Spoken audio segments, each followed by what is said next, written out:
Assalamualaikum, bertemu kembali. Itulah segmen kedua Pak Long dalam cerita ni.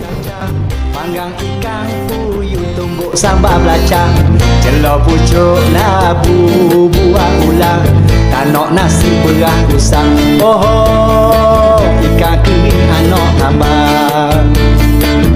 Nak makan sedap kita piti tak ada, bini beranak rapat anak ramah tajak, kadang pisang sikat kita dok dan koyak, ada lagi hak dok teriak.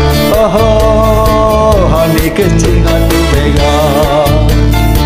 Tambah pula kerja boleh sikit-sikit, banyak hak dok saja berapi duit, lepas-lepas sedok dah makan nasi, sang anak duk jerit. Oh, pagi-pagi minta duit.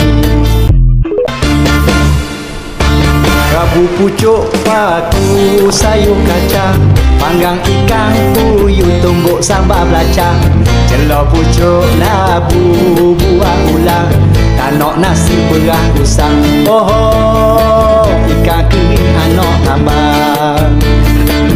Nak makan sedap kita piti tak ada, bini beranak rapat anak ramah tajak, kadang pisang sikat kita dok dan koyak, ada lagi hak dok teriak.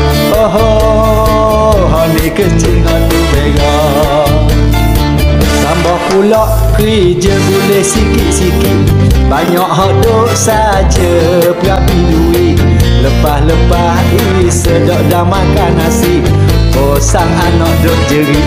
Oh, pagi-pagi minta duit.